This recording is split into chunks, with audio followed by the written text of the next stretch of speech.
ഹാഡിയോസ് ക്യുസാറ്റിൻ്റെ integrated MSc ഫോട്ടോണിക്സിൻ്റെ integrated MSc computer science AI and data സയൻസിൻ്റെയും BVOCൻ്റെയും ഫസ്റ്റ് അലോട്ട്മെൻറ്റ് വന്നിട്ടുണ്ട് കേട്ടോ. നിങ്ങളുടെ കാൻഡിഡേറ്റ് ലോഗിൻ ചെയ്തിട്ടുണ്ടെങ്കിൽ നിങ്ങൾക്ക് അലോട്ട്മെൻറ്റ് ഉണ്ടോ എന്നുള്ളത് അറിയാൻ പറ്റും. മാത്രമല്ല നിങ്ങൾ വെയിറ്റിംഗ് ലിസ്റ്റിൽ എത്രാമതാണ് എന്ന് കാണിക്കുകയും ചെയ്യും. റാങ്ക് വൈസ് പിന്നെ കാറ്റഗറി പൊസിഷനിലും നിങ്ങൾ എത്രാമതാണെന്നുള്ളത് കാണിക്കാറുണ്ട്. അപ്പോൾ അലോട്ട്മെൻറ്റ് കിട്ടിയവർ ഫീസ് അടച്ചില്ലെങ്കിൽ നിങ്ങളുടെ അലോട്ട്മെൻറ്റ് ക്യാൻസലായി പോകും. പ്രത്യേകിച്ച് നിങ്ങൾ പേഴ്സണലായിട്ടൊരു ഇൻറ്റിമേഷനൊന്നും അലോട്ട്മെൻറ്റ് ഉണ്ട് എന്നുള്ളതൊന്നും അറിയിക്കില്ല. നിങ്ങൾ ലോഗിൻ ചെയ്ത് പ്രൊഫൈൽ ഓപ്പൺ ആക്കി നോക്കുക കേട്ടോ. പിന്നെ എങ്ങനെയാണ് പേയ്മെൻറ്റ് ചെയ്യുന്നതെന്നൊക്കെ വെബ്സൈറ്റ് പറഞ്ഞിട്ടുണ്ട്. ഇപ്പോൾ ഇൻറ്റിഗ്രേറ്റഡ് MScയുടെ ആണെങ്കിലും നിങ്ങൾ വച്ച ഓപ്ഷൻ്റെയും നമ്മുടെ കാറ്ററാങ്കിൻ്റെയും ബേസിലാണ് നമുക്ക് അലോട്ട്മെൻറ്റ് വന്നേക്കുന്നത്. അപ്പോൾ നേരത്തെ പറഞ്ഞ പോലെ നിങ്ങൾക്കൊരു അലോട്ട്മെൻറ്റ് കിട്ടിയിട്ടുണ്ടെങ്കിൽ താഴെയുള്ളതെല്ലാം ഡിലീറ്റ് ആയിട്ട് പോകും. അടുത്തതിൽ നിങ്ങളുടെ ഹയർ ഓപ്ഷനിലെയാണ് പരിഗണിക്കുന്നത് കേട്ടോ. താഴെ ലോവർ ഓപ്ഷൻ എന്ന് പറഞ്ഞാൽ രണ്ടാമതാണ് കിട്ടിയേക്കണമെങ്കിൽ 3 ഡിലീറ്റ് ആയിട്ട് പോകും. അടുത്ത അലോട്ട്മെൻറ്റിൽ ആ ഒന്നാമത്തെ മാത്രം പരിഗണിക്കുകയുള്ളൂ എന്നുള്ളത് ഓർക്കുക കേട്ടോ. ഫീസ് നിർബന്ധമായിട്ടും ഫീസ് ആ പറഞ്ഞ തീയതിക്കുള്ളിൽ അടക്കുക കേട്ടോ. അല്ലെങ്കിൽ നിങ്ങൾ അഡ്മിഷൻ ക്യാൻസലായി പോകാനുള്ള സാധ്യതയുണ്ട്.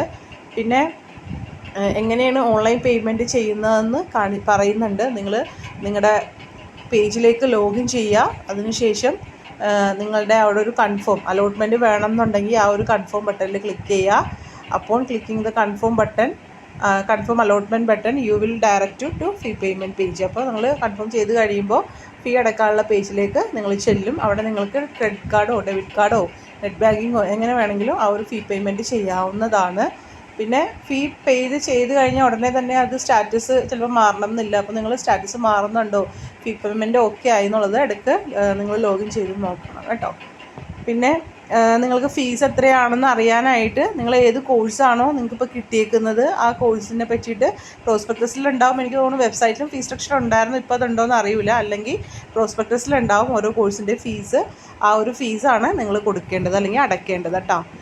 ഇനി നിങ്ങൾ പേയ്മെൻറ്റ് നിങ്ങൾ ഒന്ന് പേയ്മെൻറ്റ് ചെയ്തതിന് ശേഷം ആ സ്റ്റാറ്റസ് സക്സസ്ഫുൾ ആയോ എന്നുള്ളതൊന്ന് കൺഫേം ചെയ്യണം. എന്നിട്ട് അവിടെ ഇങ്ങനെ കാണിക്കും അത് സക്സസ്ഫുൾ ആയെങ്കിൽ താൽക്കാലികമായി അഡ്മിറ്റ് ചെയ്തേക്കുന്നു എന്നുള്ള ആ ഒരു ഇത് അവിടെ കാണിക്കും കേട്ടോ. അങ്ങനെയല്ല എങ്കിൽ നിങ്ങൾ നിങ്ങളുടെ ക്യുസാറ്റിൻ്റെ വെബ്സൈറ്റ് അല്ലെങ്കിൽ മറ്റു ഹെൽപ്പ് ഡെസ്ക് നമ്പേഴ്സായിട്ട് ബന്ധപ്പെടാം. വെബ്സൈറ്റിൽ നമ്പറുണ്ട്, ഹെൽപ്പ് ഡെസ്ക് നമ്പറായിട്ട് ബന്ധപ്പെടാം കേട്ടോ. ഇനി നമുക്ക് ഇത് കൂടാതെ ഈ ഫീസ് കൂടാതെ PTM DDF ഫണ്ടൊക്കെ ഉണ്ട്. അത് ഡിപ്പാർട്ട്മെൻറ്റിലാണ് അടയ്ക്കേണ്ടത്. അപ്പം ചിലപ്പോൾ നിങ്ങളുടെ അടുത്ത് നിങ്ങൾ സർട്ടിഫിക്കറ്റ് വെരിഫൈ ചെയ്യാനായിട്ട് ചെല്ലുമ്പോഴോ അല്ലെങ്കിൽ ക്ലാസ് തുടങ്ങിയിട്ടോ ഒക്കെയാണ് അടയ്ക്കാനായിട്ട് പറയാറ്.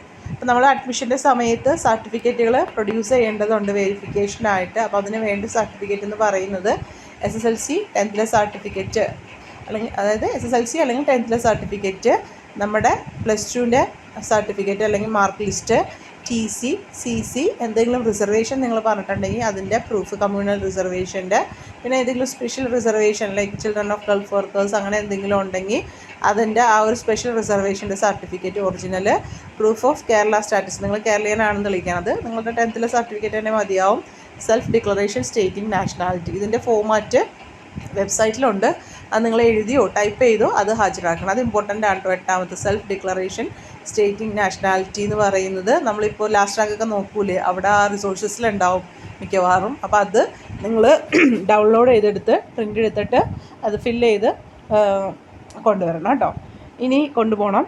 ഓക്കെ, മാർക്ക് ലിസ്റ്റ് ഓഫ് അത് നിങ്ങൾ ഇതിനെ പറ്റിയിട്ടാണ് പറഞ്ഞേക്കണം. ഇനിയിപ്പോൾ നിങ്ങൾക്ക് മാർക്ക് ലിസ്റ്റ് ഇപ്പോൾ കിട്ടിയിട്ടില്ല, സർട്ടിഫിക്കറ്റ് ഹാജരാക്കുന്ന സമയത്ത് മാർക്ക് ലിസ്റ്റ് കിട്ടിയിട്ടില്ല, അതായത് നിങ്ങൾക്ക് മാത്രമല്ല ആ ഒരു ബോർഡ് അത് അവൈലബിൾ ആക്കിയിട്ടില്ല എങ്കിൽ നിങ്ങൾക്ക് ഇങ്ങനെ എഴുതി mark list of the qualifying examination will be produced later but before അങ്ങനെ എഴുതിയേക്കുന്നുണ്ടോ അത് ഒരു വെള്ള പേപ്പറിൽ എഴുതുകയോ ടൈപ്പ് ചെയ്തോ ചെയ്തിട്ട് നിങ്ങൾ സെൽഫ് അറ്റസ്റ്റ് ചെയ്തിട്ട് അതവിടെ ഹാജരാക്കുക. അങ്ങനെ ഏതെങ്കിലും സർട്ടിഫിക്കറ്റ്, റിസർവേഷൻ സർട്ടിഫിക്കറ്റ് ഒഴിച്ചിട്ട് ബാക്കി ഈ പറയുന്ന മാർക്ക് ലിസ്റ്റിൻ്റെ എന്തെങ്കിലും പ്രശ്നങ്ങളുണ്ടെങ്കിൽ അങ്ങനെ ഹാജരാക്കാവുന്നതാണ്. പിന്നെ TCയും CCയും ഈ പറയുന്ന പോലെ കോളേജ് ചെയ്യുന്നത് നിങ്ങൾക്ക് മാത്രമല്ല.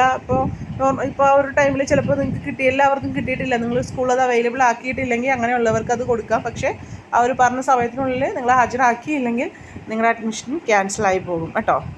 പക്ഷേ കമ്മ്യൂണൽ റിസർവേഷൻ സർട്ടിഫിക്കറ്റുകളോ അല്ലെങ്കിൽ ഏതെങ്കിലും റിസർവേഷൻ്റെ കേസിലാണ് നിങ്ങൾക്ക് അഡ്മിഷൻ കിട്ടിയേക്കണമെങ്കിലോ ആ സർട്ടിഫിക്കറ്റുകൾക്ക് പകരം ഇതുപോലെ ഇത് എഴുതിയുള്ള പേപ്പറിൽ എഴുതി കൊടുക്കാൻ പറ്റില്ല, അല്ലെങ്കിൽ ടൈപ്പ് ചെയ്ത് കൊടുക്കാൻ പറ്റില്ല. മാർക്ക് ലിസ്റ്റോ അല്ലെങ്കിൽ TCയോ CCയോ മാത്രമാണ് ഇങ്ങനെ ഒരു ആനുകൂല്യം നിങ്ങൾക്ക് തന്നേക്കുന്നത്. നമ്മുടെ ബോർഡ് അവൈലബിൾ ആക്കിയിട്ടില്ല, അല്ലെങ്കിൽ നമ്മുടെ സ്കൂളിൽ നിന്ന് നമുക്ക് കിട്ടിയിട്ടില്ലെങ്കിൽ മാത്രമാണ് അങ്ങനെ കൊടുക്കാനായിട്ട് സാധിക്കുകയുള്ളൂ കേട്ടോ.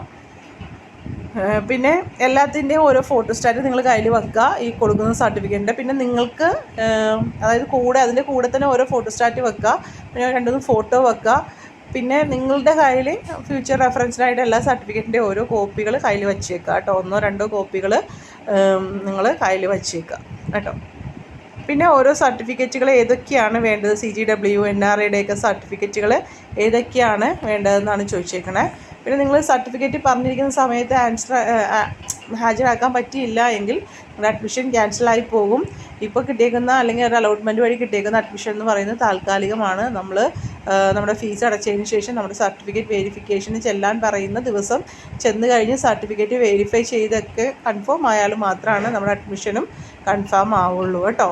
അപ്പോൾ അതുകൊണ്ട് തന്നെ ഹാജരാക്കാൻ പറയും. ഇപ്പം നിലവിൽ സർട്ടിഫിക്കറ്റ് ഹാജരാക്കാൻ പറഞ്ഞിട്ടില്ല, അതിലൊരു ഡേറ്റ് പറയും. വെബ്സൈറ്റ് നോക്കുക, നിങ്ങളുടെ പ്രൊഫൈൽ നോക്കുക, അതിലൂടെ നിങ്ങളെ സർട്ടിഫിക്കറ്റുകൾ ഹാജരാക്കാൻ വേണ്ടി വിളിക്കും. ആ ഒരു ടൈമിൽ നിങ്ങൾ സർട്ടിഫിക്കറ്റ് ഹാജരാക്കുക. ഇവിടെ കൊടുത്തിട്ടുണ്ട് NRA കാൻഡിഡേറ്റ്സിൻ്റെ ഡിക്ലറേഷൻ കൊടുത്തിട്ടുണ്ട്.